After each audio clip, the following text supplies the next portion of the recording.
Hi friends, எல்லோரும் எப்படி இருக்கீங்க? நான் லக்ஷ்மி பேசுகிறேன், 3 ஸ்டார் கிச்சன்லேருந்து. இன்றைக்கி நம்ம ரொம்ப சுவையான சூப்பரான முட்டை பிரியாணி செய்ய போகிறோம். அது எப்படி செய்யலான்றது வாங்க வீடியோக்குள்ளே போய் பார்க்கலாம். நான் முட்டை பிரியாணி பண்ணுறதுக்கு அரிசியை வேக வச்சுக்கிறேன். ஸ்டவ்வில் நான் ஒரு பாத்திரம் வச்சுருக்கேன். அதில் நான் 8 டம்ளர் தண்ணி ஊற்றுறேன்.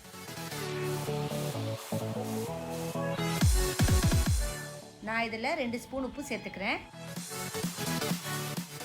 நெக்ஸ்ட் நான் இந்த தண்ணியில் பட்டை, லவங்கம், ஏலக்காய் சேர்த்துக்கிறேன். இப்போ நான் இதில் ஒரு 1/4 ஸ்பூன் சீரகம் சேர்த்துக்கிறேன்.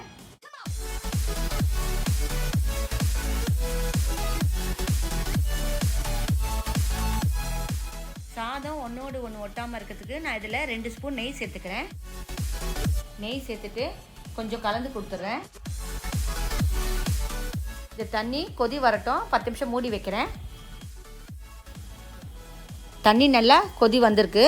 இப்போ நான் இதில் எடுத்து வச்சுருக்க 500 கிராம் அரிசியை சேர்த்துக்கிறேன். இந்த அரிசியை ஒரு 10 நிமிஷம் ஊற வச்சுருக்கேன். இந்த அரிசியில் கொஞ்சம் கூட தண்ணி இருக்கக்கூடாது. நான் இதில் தண்ணி இல்லாமல் சேர்த்துக்கிறேன்.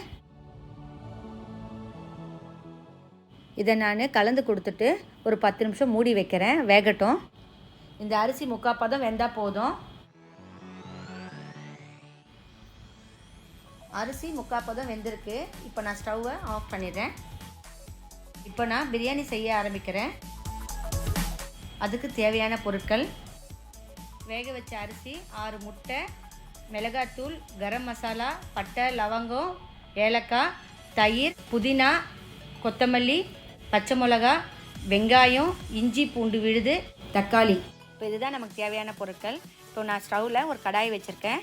அதில் ஒரு 4 ஸ்பூன் எண்ணெய் ஊற்றிக்கிறேன். இப்போ நான் இதில் கட் பண்ணி வச்சுருக்கேன் 2 வெங்காயத்தை சேர்த்துக்கிறேன்.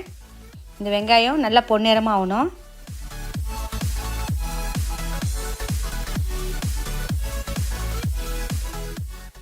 வெங்காயம் நல்லா பொன்னிறமாக இருக்குது.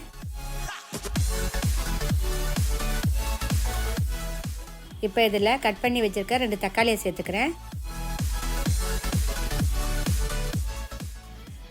நான் இப்போ இதில் 2 ஸ்பூன் இஞ்சி பூண்டு விழுது சேர்த்துக்கிறேன். அதையும் சேர்த்து நல்லா வதக்கி கொடுக்குறேன்.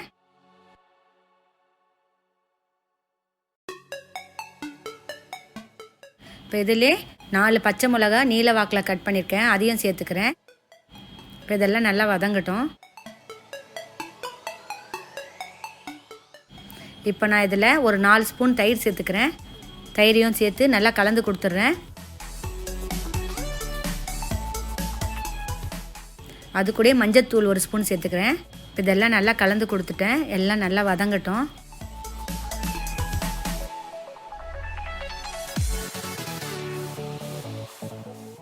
மிளகாத்தூள் ஒரு 2 ஸ்பூன் சேர்த்துக்கிறேன்.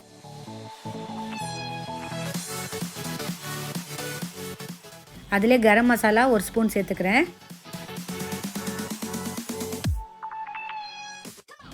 அதிலே நான் புதினாவும் ஒரு கைப்பிடி அளவு சேர்த்துக்கிறேன். இதெல்லாம் இப்போ நல்லா வதங்கட்டும். இப்போ நான் இதில் 2 ஸ்பூன் உப்பு சேர்த்துக்கினேன். உப்பு உங்கள் டேஸ்ட்டுக்கு ஏற்ற மாதிரி சேர்த்துக்குங்க. இதெல்லாம் நல்லா கலந்து கொடுத்துட்டேன். மசாலா வாசனை போகிற வரைக்கும் இது வதங்கட்டும். இப்போ நான் இதில் ஒரு 3 ஸ்பூன் நெய் ஊற்றிக்கிறேன்.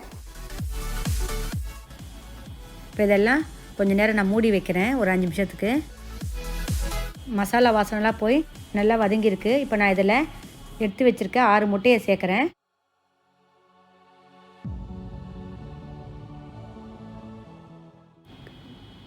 ஒரு கத்தி எடுத்து முட்டையில் ஒரு லைன் மாதிரி போட்டுக்குங்க. இந்த முட்டை உள்ள நல்லா காரெல்லாம் இறங்கும். லைன் போட்டு நான் இதையும் நல்லா வதக்குறேன்.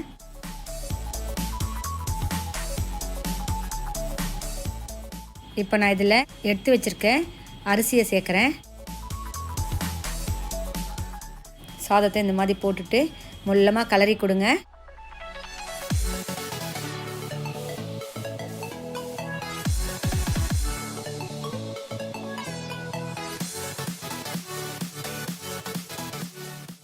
இப்போ நான் இதில் ஒரு எலுமிச்சை பழத்தை பிழிஞ்சிக்கிறேன்.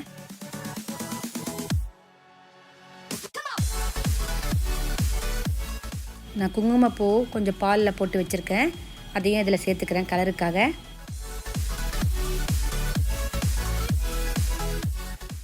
இப்போ இதிலே கொத்தமல்லியும் தூவிக்கிறேன். இப்போ இதை ஒரு 10 நிமிஷத்துக்கு தம் போட்டு மூடி வைக்கிறேன்.